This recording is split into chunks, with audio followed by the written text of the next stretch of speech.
Hello and welcome back to Eastern Europe 1259. Now, I've just gone into a battle against two vassals that were in the area, and of course, we want to try to eliminate them, try to get them out the way, maybe even try to take them prisoner and slam them into the prison as best as we possibly can. Just smash them right in there.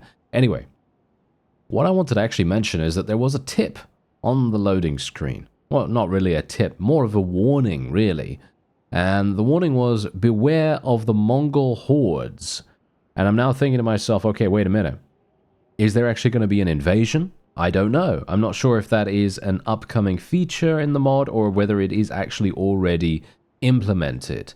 And maybe at some point there is going to be a mass invasion by the Mongol hordes, because they were extremely powerful at this time in history from what I remember, because I know a little bit about that kind of stuff, but yeah. It's funny that I know about that, but I don't really know that much about the factions that we're currently playing with. It's crazy, it's crazy. Anyway, we're going to see if we can do something cool here. I mean, obviously they've got, they don't have horse archers or skirmishers this time around, so I don't think we need to worry too much about that. We are going to do a relatively similar thing here. Now, obviously, here's the thing. What we need to try to do is we need to try to shore up our strength. Oh, these are skirmishers. This is actually hilarious. There's a significant amount of skirmishers here. And it's surprising because they didn't have the icon. They didn't have the skirmisher icon, so this is going to be interesting. I'm not sure how this is going to go, but certainly not very well, I would assume. I mean, they do technically outnumber us at the moment, and oh, these guys are not even in position, so this gives me free reign to just charge through the entirety of them, which is absolutely fantastic. This is exactly what we want to do. And if we can maybe, you know what, I'm actually just going to tell my forces to charge in, going to tell my infantry to charge in. Hopefully we can try to take advantage of the situation, because the enemy archers are not in position right now. Look at them. They are just completely and utterly well, in disarray. They are absolutely 100% in disarray, so we don't really need to worry too much about this, and I can maybe, just maybe, survive. No, they almost got me. They almost got me right there. Got to be a little bit careful. But I think we're going to be okay. Because our cavalry are doing a relatively decent job. Let me just move my archers over there, make sure that they've got a clear line of sight. Despite the fact that the new way that bows work with RBM is not as, shall we say, laser pointed. So you don't really need to be as line of sight coded, as it were. You don't really need to, you know, fully see your opponent, because we've got these crazy cool, you know, arcing shots that we can get going on there, which is really fun, actually. It's a super fun thing to do, despite the fact that I'm not very good at it. But the AI is definitely going to do a very good job, so, you know, we shouldn't have to worry about that too much. Yeah, 12 damage. Obviously, here's the thing. We're using RBM, right? We're using RBM, so generally when you see damage like that, like 12 damage right here, this is me hitting their most armored part of their body, I'm pretty sure. Because, of course, if you hit something that's a little bit weaker, and this is exactly the reason why, because we have RBM, the armor, I'm not sure if the armor values change or not, because obviously I haven't played without RBM in the mod, but let's just say that it does change without RBM. So in other words, if you have some boots or some gloves or something like that, usually they're going to provide you with about 20 to 25 armor if you get the highest tier protection, right? Whereas with RBM, because obviously those parts are usually relatively unguarded, you know, they have increased it. They have increased the protection on that. Of course, as I say, this is very much unfounded. I actually don't know whether that is, if that is a difference or not between RBM and non-RBM, but I just wanted to mention that just in case, because you never know, right? You never know whether those things have been changed or not. But this is exactly the reason why I say that, because when I hit someone in the face, or when I hit someone, you know, maybe on the arm or something like that, the face is always the way to go. Because if you hit them on the arm in the base game, you're most likely going to be doing critical damage. You're going to be doing a lot of damage because the armor in the arm or in the leg, in certain cases, it's not going to be that high, right? And so you're very easily going to be able to do big damage. And obviously, you've got to think about RBM as well as having... this is actually not too bad arrows, actually, but yeah. Anyway, yeah, you've got to think about RBM as having a big disparity when it comes to cutting damage versus piercing damage versus blunt damage.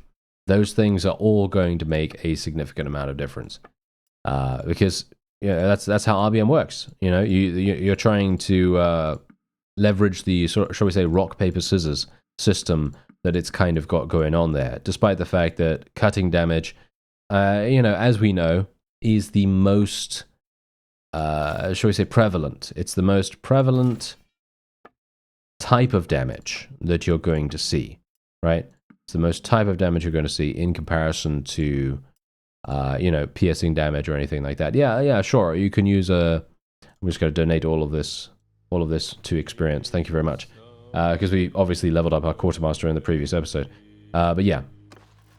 So obviously, because it is the most prevalent damage type, you're not really going to have...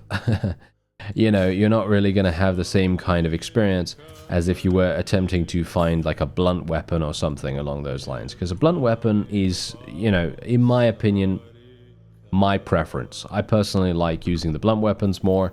You can use them in pretty much every single situation, and there is Veterans Respect. I'm actually going to be taking Veterans Respect because I personally don't really care about morale that much, despite the fact that it is actually kind of useful. As you can see right here, we're actually not doing too well in regards to party morale. I'm not entirely sure why that is, considering I actually just won. I won a really, really good battle here, but apparently that doesn't really mean much. Ah, hello, wait a second, you're actually raiding a village. That is not allowed, sir. Gaetanus is getting murdered, yes, as you can see right there. And then he got released immediately. That is hilarious. Isn't that's such a classic situation, isn't it? Ah, my goodness. Okay. I'm not entirely sure what was going through his mind there. He was like, yes, I'm going to go and attack this person that has many more troops than I do in my army, and I'm going to get defeated, and then I'm going to, well, I'm not entirely sure what, but he's doing some weird stuff.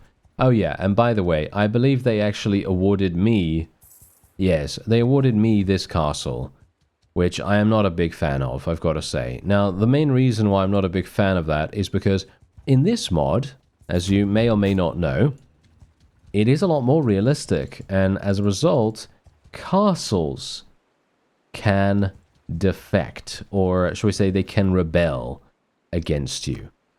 And I have to admit, that makes me a little bit scared. Because usually... yeah, you know, as you do, you don't really care about castles, do you? You know, you don't really care. If you get them, then, you know, you can obviously give them away if you want to, or, you know, you can try to make them work. Sometimes you're going to get a significant benefit from, you know, propagating and trying to make a particular castle profitable, or at the very least, you know, make sure that it's, you know, taken care of relatively well, and make sure that it's got a nice amount of improvements happening, and all that wonderful stuff, right? I've done that before in, most notably, the Pacifist series, where we literally conquered the entire map without fighting a single battle, and without killing one person. So, if you're interested in that, it's on the channel. It's the Pacifist run. And I personally found it extremely interesting because obviously it's a bit difficult to do a war game like Bannerlord without actually, you know, killing someone. And it was very interesting. I thought it was really fun. And yeah, there is actually a supercut if you care about that. There is actually a supercut. There is a 11 hours, I believe it is, 11 hours, 30 minutes.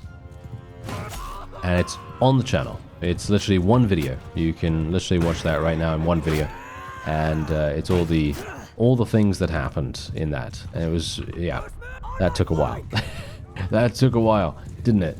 Yeah, that took a while to put together. But yeah, anyway, I just thought you'd be interested to know about that, considering the fact that we obviously, you know, had to deal with a bunch of castles in that, because I basically had to try to manage every single fief that I could at the same time. And despite the fact that obviously in that I didn't have to worry about castles rebelling or anything, because of course I didn't, you know, that's not, you know, that's the base game. I was playing the base game there with a bunch of, I think I did have a bunch of mods, but nothing too game breaking. You know, I'm not using the banks of Calradia or anything like that as far as I remember. So I wasn't really having a significant advantage when it came to money. But obviously, as time went on, we were able to make huge amounts, and it was actually really fun. Anyway, the point is, we now have the ability for castles to rebel, and that's obviously my original point. It's going to be difficult, right? It's going to be difficult for us to deal with that, because they are inherently going to be tougher. They're going to be tougher to appease, you know, tougher to make happy, because they have a rather problematic improvement, or should we say upgrade list. As far as I know, or shall we say as far as I remember from castles, they don't really have anything that improves loyalty. So I'm a little bit worried about that, because obviously towns, they have the fairgrounds, or I don't even know what they have nowadays, because obviously the improvements has changed with the introduction of war sails. So I'm not too sure whether we can make something work there, but let's give it a go, shall we? Let's give it a go, because obviously I'm pretty close to the castle. Obviously I'm going to go to Minsk first. Yeah, that's what happens. Minsk, Kursk, get it? Yeah. Anyway, the point is, we're going to go there, and we're going to just place the very small amount of vassals. I don't think I have that many vassals currently captured in my army, but we're going to go back there anyway. We're going to make sure that we're all good with that. Make sure that they don't come back too soon. That's the reason why I'm actually starting to capture a bunch of these guys now, despite the fact that I actually would prefer not to do that. Anyway, look at that. 20 renown, actually. 20 renown.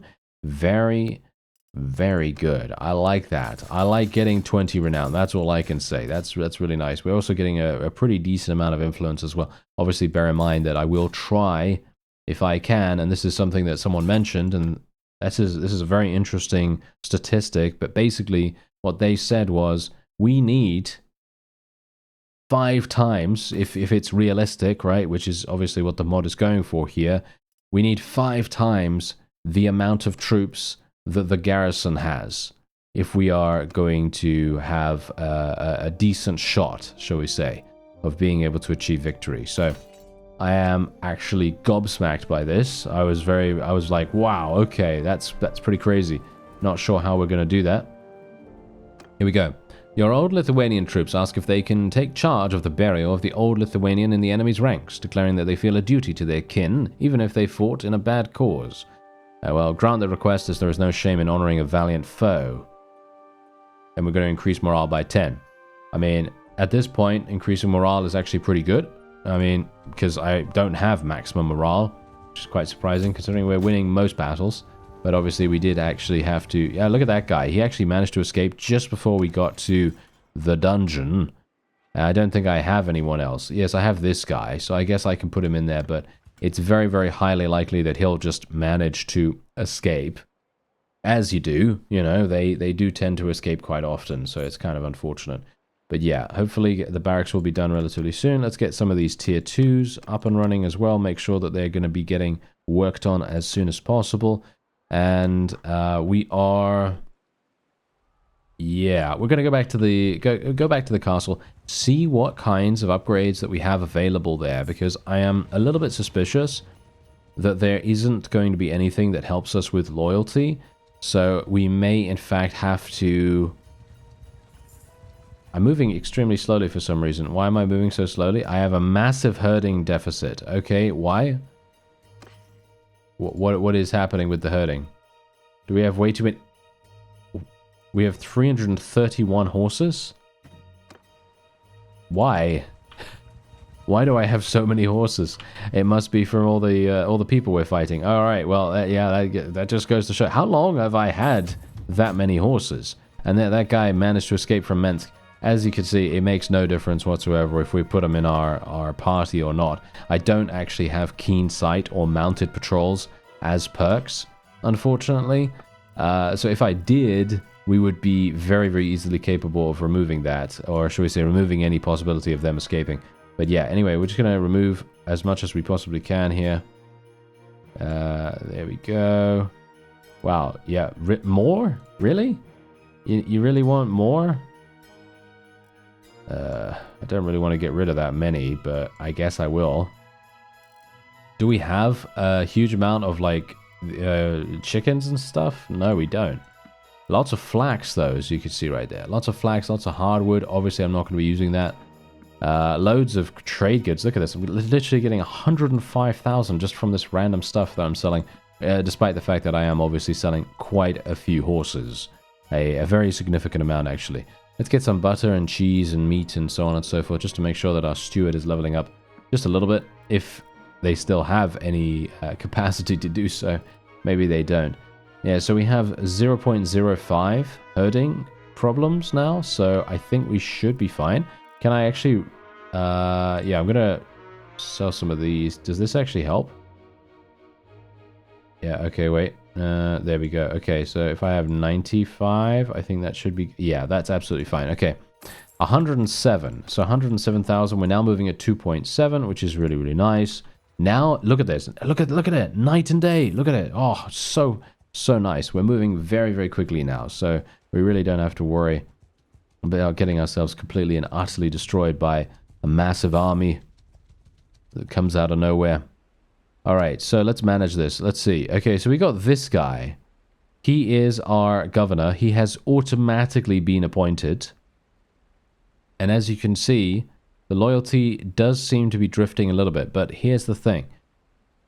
Where is the improvement? Where is the loyalty improvement? I don't see any loyalty. So this is, in fact, a bit of a problem. I'm not sure how well this is going to really work. But we can... Yeah, I mean, we could try our best. I mean, the great thing about this, actually, is that because the governor is the same culture as the, fief in question, it really does make a huge difference. That is really going to make all the difference in the world, really. Now, the question is, what else can I do? What else can I do? We need to improve security. We need to improve food. Right. Let's do this. We'll do that. Then the Mason, and then one of these, and then the Castellan's office and all that stuff. We'll do all the tier 0s just to make sure everything is up and running here. I'm not gonna get rid of the castle. I could give it away, right? I could give it away to someone else.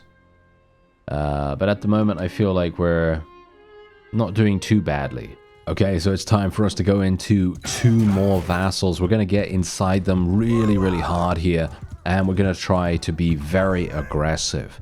Now, the one thing that we can really do here is just make sure that they feel us really, really deeply in their lines. Unfortunately, it is going to mean that we will have to be a little bit more at risk of being shot in the face. We're going to take huge loads in the face here from their archers. It may not be a good idea. However, we're going to try our best, because this is what we can do. I am going to get an extremely hard long pole very, very soon, actually, because what I'm going to think about doing is using a polearm. I know. I said I'm not going to use a polearm. I'm only going to use one-handed. But you know what? I kind of feel like it might be fun, because I haven't really used a polearm in quite some time with RBM specifically. Because I very rarely tend to use RBM that much. I mean, sometimes I will, sometimes I won't. It obviously very much depends. But because we're using RBM now, it might actually be quite fun to try it out. You know what I mean? Try it out, make sure that we're actually using it, with everything that it's got to offer. because I think that would be quite enjoyable. Maybe that's just me. I don't know. I think that would be quite enjoyable. Oh, nice shot right there. Oh, I like it. Nice, nice, nice, nice. Okay, let's continue shooting these wonderful fellows. They will not know what hit them, apart from it being an arrow, of course. Okay, wait a minute, wait a minute. Hello. Okay, we're actually doing some pretty nice damage right here, and these guys are actually completely and utterly oblivious to the fact that there is a, thank you very much for the stats on that, a, what, 1,200 pound? 1,400 pound horse coming towards them or something like that? I had no idea that they were that heavy, but there you go. That is insane. Because imagine that. That is literally like a dreadnought of epic proportions coming towards you. A juggernaut of destruction. I mean, really, I don't even know. Like, if you're on the battlefield and you're one of these guys, and you see one of these massive things coming toward you, I think you're probably going to be like, yeah, you know what? Miss me with that, and then you're just literally going to go, I don't know, I don't even know what. But yeah, no wonder it does this much damage. I mean, really, we should be doing even more, to be honest. It should be doing even more damage. Should be killing these guys instantaneously. But, you know, obviously some of the realism aspect does have to be a little bit gamified sometimes. You know, you can't just you can't just have the entirety of the thing be, you know, completely realistic, because you're then going to have the opposing forces also capable of instantly killing all of your troops, because they're also running through you, you know, they're also running through you, so it's going to be a little bit tricky. Anyway, I'm just going to eliminate that guy, thank you very much, and maybe just shoot one of my own friends here. No, I didn't. Okay, thankfully one of them managed to block my shot. Otherwise, I definitely would have hit someone there. Alright, and I believe that is indeed a victory for us. Okay, so basically the best thing we can do right now is continue just elimination and the defeat of all of these vassals. That's it. Continue that kind of elimination is extremely, extremely useful. And we're going to continue trying to get as many tier 4 prisoners as I can. Because obviously as time goes on, look at this. We can get more tier 4s. They are going to join us over and over again. It's going to be super, super useful for us. And I'm not going to take 136 or anything like that, because again, I would have to go back to the nearby town, and I don't really want to do that right now, because I would like to move towards, ideally towards Pinsk. I'd like to be able to take that, because if we can eliminate or capture it, not really eliminate, but if we can capture it, we'd be in a much better position, because this is going to limit the amount of places that they can go to recruit. And, well, I actually don't even know whether that's even going to make any difference. I'm not sure if the AI is doing some magical supernatural jiggery-pokery where they're literally just going to be going to some random place and getting, you know, units out from there. But yeah, anyway, finally, we've reached 250 in riding skill. Pretty crazy that it's taken us this long to get there, but there you go. And we are now getting this Dauntless Steed. I absolutely love this, because this provides +5 armor to all equipped armor pieces of mounted troops in your formation. It's really, really good. Tough Steed, on the other hand, no. No. No, that's it. That's all I have to say about that particular perk, just no. But yeah, it's basically pointless. If you want me to go into a little bit of extra depth about that particular perk, and the reason why I say no to it, is because if you take a look at my horse armor right now, you could see the horse armor literally gives you 90, 47, 5, and 57 in all the respective areas, right? And that perk gives you 10 to your mount armor.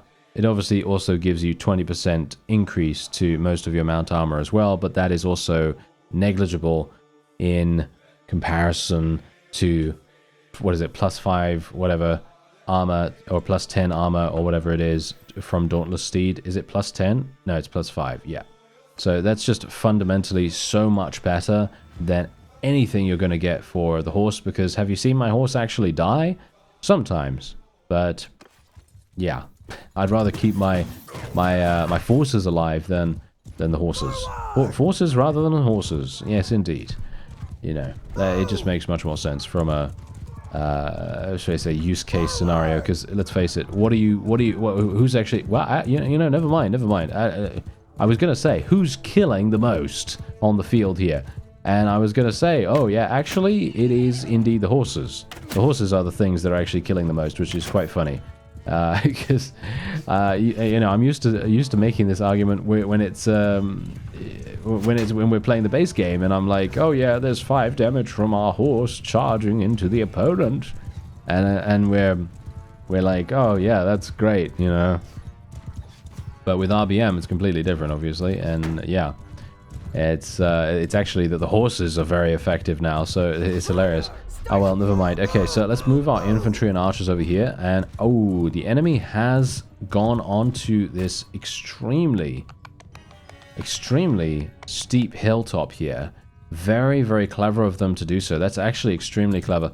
I'm not a big fan of that, actually. Not a big fan of that at all. Let's try and get our forces over here as best as we can. I don't really want to get shot if at all possible. But yeah, what I'm actually going to do is I'm going to take a look at my stats, and I'm going to see if I can maybe get some points in polearm skill. Not sure if that's going to be doable, but it would be quite nice if we could at least get a handful, you know, just a little bit, just to make sure that we have some ability to level it up. Nice hit. Nice hit. There we go. That's what we want. We want more of that. I actually missed that guy, unfortunately. Oh, well, never mind. And you know what we're going to do? We're going to go shield wall, and then we're going to go and do a wonderful, nice little engage here. We haven't done that in this episode yet, but we're going to do that as we do need to approach slowly here, because the opponent is obviously having the advantage in this situation. We need to try to move forward here and try to maximize our damage, because our archers are, of course, going to be supporting our infantry, and hopefully they're going to be doing a good job at eliminating the enemy archers, because they are fundamentally going to be quite dangerous. We do seem to be having a decent time here, though, because these guys are, of course, getting obscured by the environment, so it's actually not working too well for them. Hilariously enough, it is working against them, despite the fact that they have the high ground. This is not good for them whatsoever. As you can see, me hitting these guys right now, I'm hitting them in their unarmored portions, and I'm doing big damage with the same weapon that does 13 damage to other people, just because, as I've said, RBM really does put a big stressing point on making sure that you're being as strategic as possible with your slashes, with your thrusts. You want to try to hit them as deep as possible, you know what I mean? You want to try to hit them in the place where it hurts the most. And that's the big deal with RBM here. And I think what I'm going to do is I'm actually going to tell these guys to just charge, because the archers are right behind, right here. We should probably... Nice. There we go. We should probably get right through these fellows. And I'm going to tell my infantry to charge in now as well. We're going to change them from shield wall back into line so that they can be as aggressive as possible. And we should be completely fine here. I'm just going to speed things up a little bit. I'm just going to get away from that particular area, because I don't really want to get shot in the face and killed. That would be pretty bad. But yeah, hopefully we're going to have a decent amount of influence going forward here as well, which would maybe enable me to take, what is it, Plinsk? I don't know. I can't remember the name of it now, but yes. We're going to try to take that. I'm going to take this guy prisoner as well, because I don't want him to come back immediately. It's going to be always annoying when they do that, isn't it? Yeah, so we're just going to do that. I'm not going to take too many right here. I mean, despite the fact that I already have 77, we're actually using a significant amount. And there is obviously a warbow. So 180-pound warbow would be absolutely fantastic for us to take. But unfortunately, we don't currently have the perk. We don't have the perk that allows us to use warbows on mount. Where is that, actually? I think it's here. Yes, there it is. You can now use all bows on horseback. This is extremely powerful if you are playing, for example, with the Crusade, or if you're playing, well, with anyone that has horse archers, basically. I mean, the Empire actually has some horse archers as well. And that's obviously if you're playing the base game. You know, if you're playing the base game, that's what I'm talking about here. Anyway, I am thinking about charm skill right now, but despite the fact that I'm not entirely sure what we would really want from charm. The only thing I can think of is parade, but unfortunately we have 2 in social. So it's going to be extremely, extremely unlikely that we're going to be able to do anything with that. So I'm thinking we're probably just going to start our journey with polearms, and we're just going to put a point into that. I've kind of not really done a very good job with our character's build in this series. So yeah, sorry for that, you know. Generally, in the character creation, this is something that you should probably work out beforehand, or while you're in the moment. Just try to think about what you really want to go for. Like, for example, what skills. I didn't actually know what I was going to go for at the time. I thought, oh yeah, I kind of want to use a bow in this, kind of. And I was kind of a little bit like, oh yeah, maybe I will, maybe I won't kind of deal. But I knew that I wanted to ride a horse, because of course you do. And I knew I wanted to run around on legs, because obviously you need to do that. So I was like, athletic skill, yeah, of course. And then one-handed skill just came naturally after that. And then everything else, well, leadership obviously is very good. You need at least 1 point in medicine skill as well. But some of these focus points were a little bit wasted. Like, for example, tactics. Well, tactics is good, don't get me wrong, but we only have 1 point in it anyway. It's kind of useless. Same thing with two-handed, kind of wasted it there as well.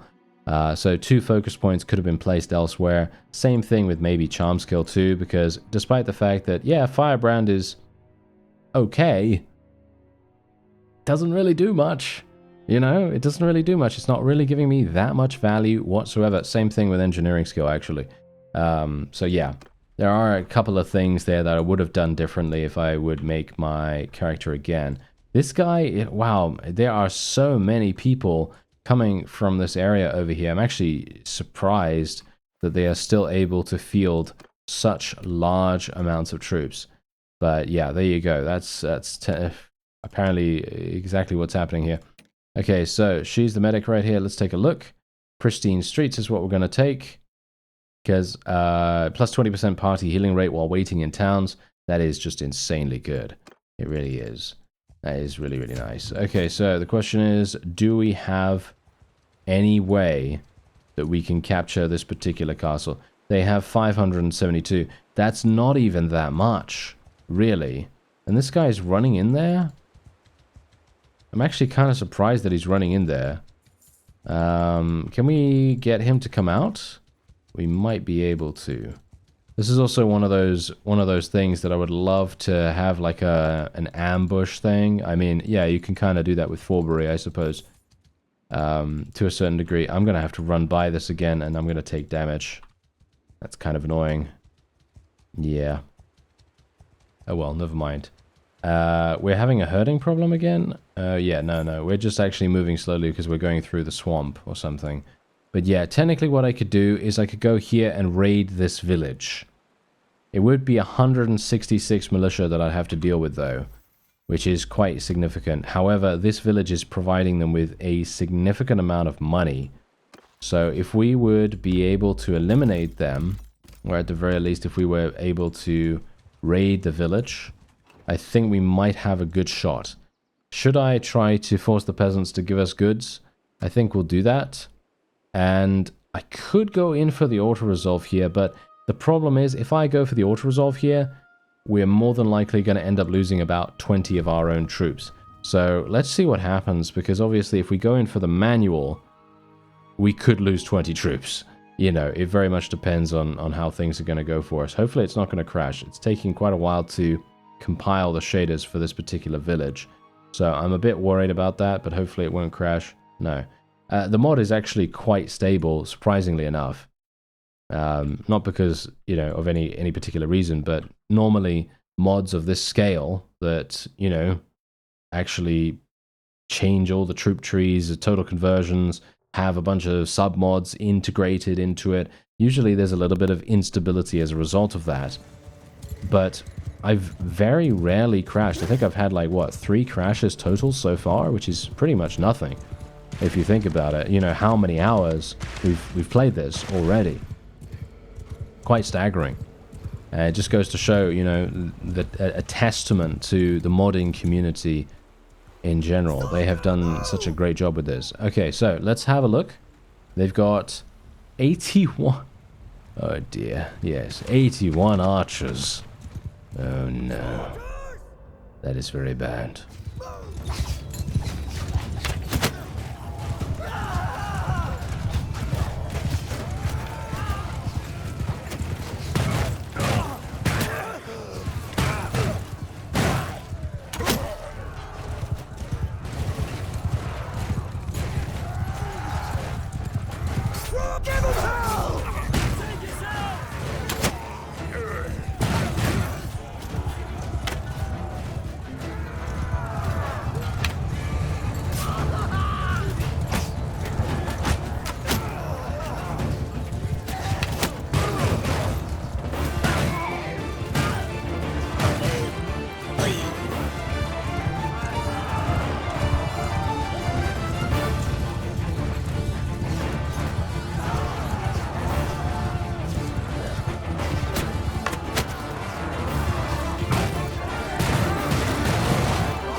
And that just goes to show the power of the horse, doesn't it?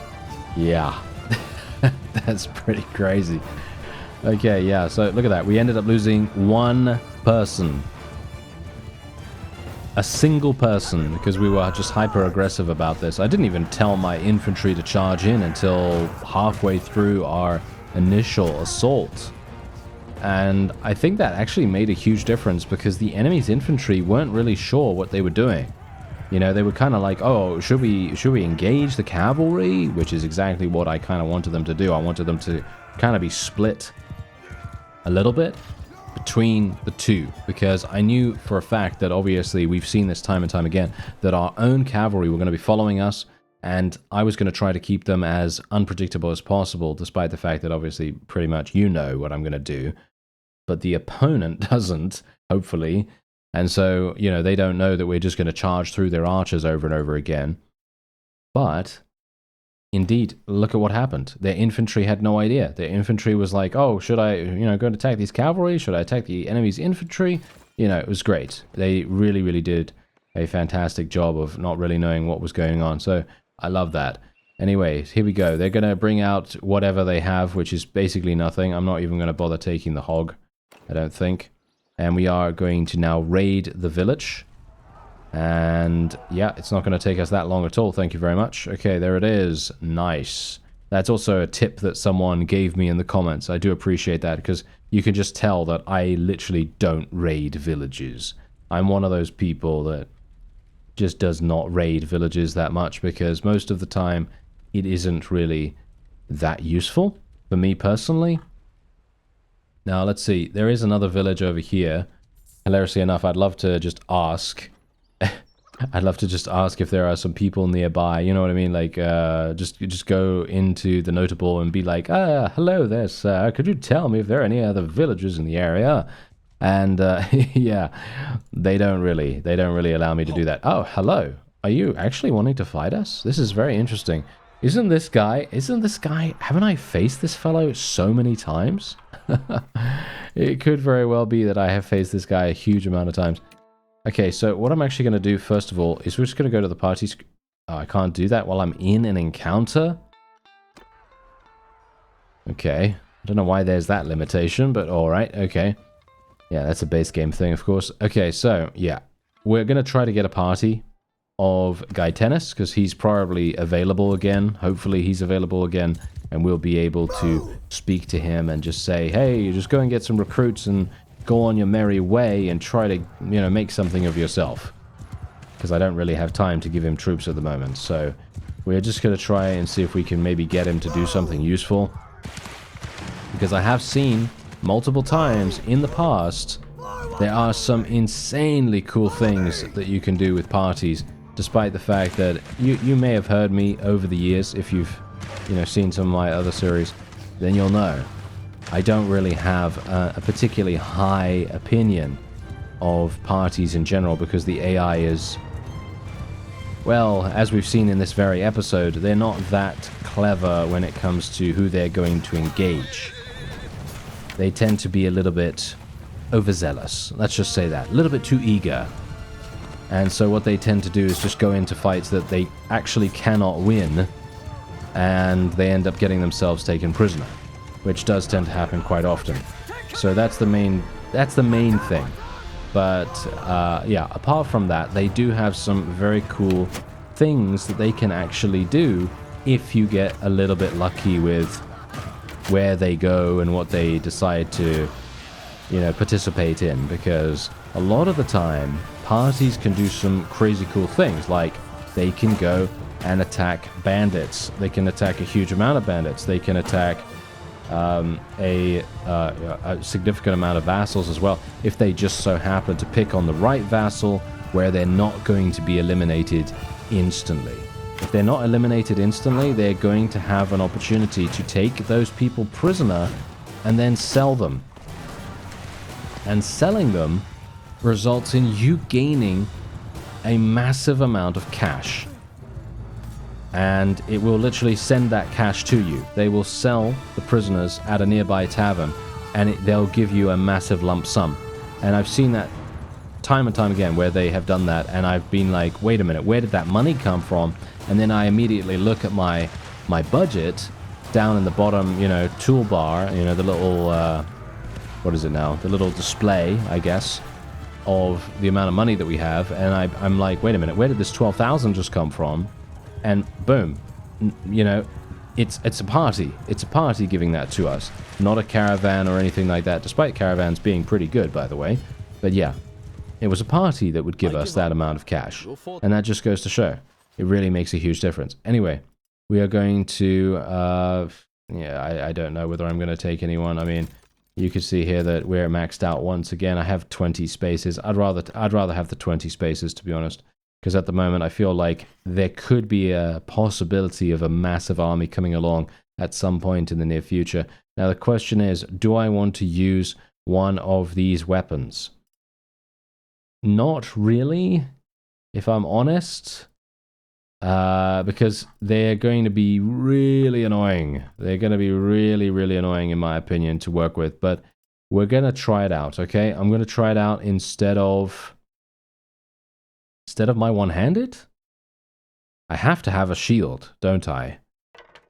I feel like I have to have a shield. So I'm going to just lock this particular sword just to make sure I don't particularly lose it. You know, you never know. And what do we have over here? Yeah, so basically I want something that is kind of shortish in terms of reach. I do not like longer pole arms at all. And this could be a mistake. This could be a mistake on my part. I'm just going by what is, for me, a broad use case. And the use case is I don't like longer pole arms because I'm just really bad with them. That's basically what it comes down to. But there is another village over here, and there's another village over there. I will be attempting to try to reduce... Wait a minute, is that another castle? Oh, I didn't even realize they had another castle. Alright, yeah, so there's a village there as well. So they've got... Wait a minute, 1, 2... Okay, they've got 2 villages, 3 villages. Ah, okay. I think I might try to raid all of these villages. I think that's probably what I'm going to do. And the question is, can we call for an army? Yes, we can. Look at this. Look at how many people... Why are they so far away, though? It's going to take them 5 days to get over here. That's insane. I don't even know who... Are we fighting anyone else? No, we're not. What's actually going on with that? Where are my people? Are they being a little bit ridiculous on purpose? I don't know. Anyway, that's going to be it for this episode. I thank you very much for watching, and I'll see you next time.